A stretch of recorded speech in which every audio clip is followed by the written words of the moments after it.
Hello, everyone. I'm so glad to be here. I've been anxiously awaiting starting the school year with you all and really working collaboratively to implement some things that I feel like would enhance the instruction at this campus.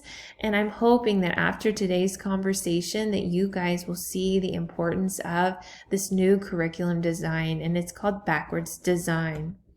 So today we will have objectives just like we ask our students in our classroom to know the end result and to know the goal. This is what I'm going to ask of you. So today we will know and understand the meaning of backwards design, and we will also be able to take our knowledge and implement this design right here on our campus. So what is backwards design? Backwards design is planning with the end result in mind. It's instruction that centers around the concepts that will be assessed on the summative assessments. And it has rigor, and this rigor is to the level of the summative assessment. And basically, two men, Grant Wiggins and Jay McTee, introduced this curriculum design around 1998. And they felt like it was very successful because it ensures that students have everything necessary, all the resources possible to ensure that they have this deep understanding of the content that they are being taught. So I want you to take a look at this picture. I grew up dancing. It's really important to me. It's something that I still like to go to the ballet and experience even now as an adult. But I started thinking about what would be a great visual for backwards design. And I started thinking about a ballet performance. And this is actually Misty Copeland. She's a very famous New York City Ballet company member.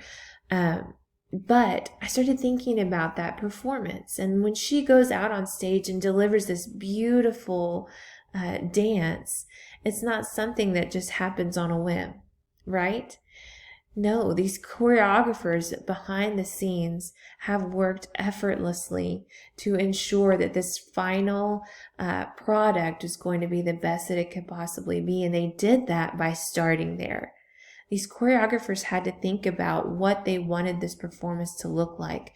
What were the dance moves going to be? What kind of music were they going to have there? How could they make the audience feel connected to the performance that was taking place? And so by having this end picture in mind, they were able to work backwards and start by teaching these choreography moves, by picking out these beautiful costumes, by planning music and orchestration to follow through, by strategically making sure that the dancers were conditioning and working to this physical level where they could deliver such a great performance at the end. So to me, that was a visual that I could connect to be able to understand backwards design. So our teaching should be no different. We, the teachers, should begin our planning with the end result in mind, just like those choreographers did. Wiggins and McTeague stated that it was a shift in our thinking, and I really, truly believe that for a lot of us this year, it will be. Instead of thinking about the lessons and the activities first, we're going to be thinking about the end result, or that summative assessment first. And what evidence will we need to have that our students are learning and understanding? And then what activities and lessons are we going to put together to support that learning in our classroom?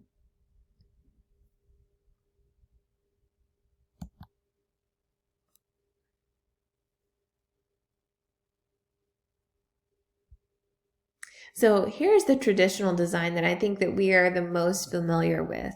And for most of us, we probably observed or started out in classrooms that began with, well, what content do I need to cover? Well, how am I going to teach that content to my students? What kind of lessons and activities am I going to have? And then I'll give them an assessment at the very end. What will my students, how will I know my students have learned this? And some of us even might have crossed our fingers hoping that our students were going to get there and be successful. Well, backwards design, again, like Wiggins and McTeague said, it shifts our thinking.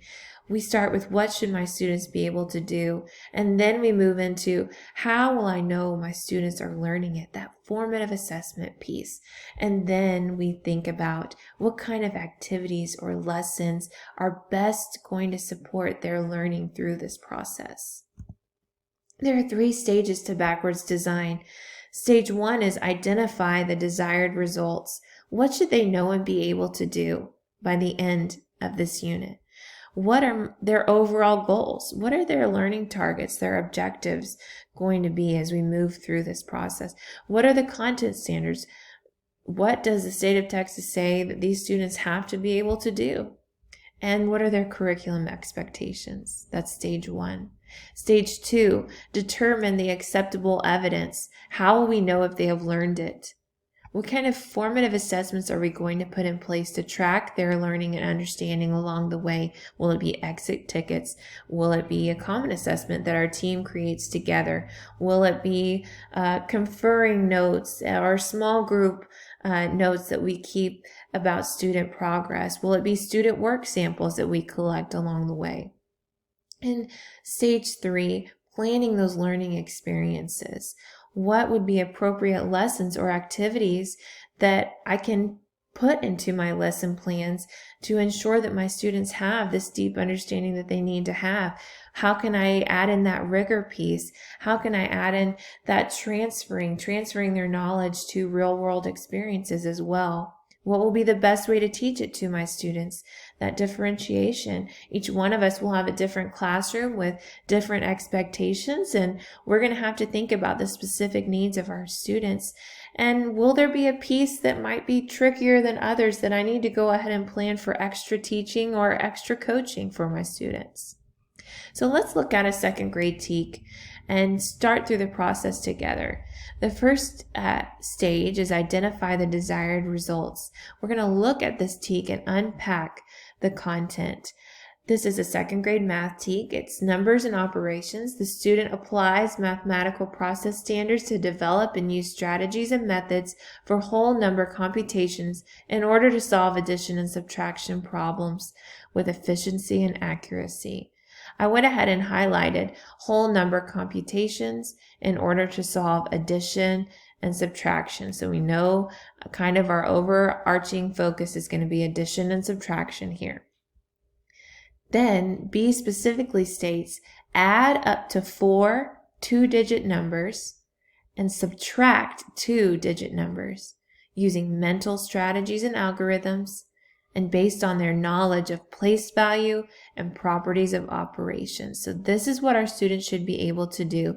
They should be able to use mental math, algorithms, and their basic understanding from previous lessons of place value and their properties of operations to be able to add 4 two-digit numbers and subtract 2-digit numbers. So then as a team, this is where we would collectively start planning that summative assessment. What do we want that to look like? What is going to be on that summative assessment? All right. Then we move into stage 2. Now we have to determine how are we going to check in and check that students are understanding and reaching this end goal.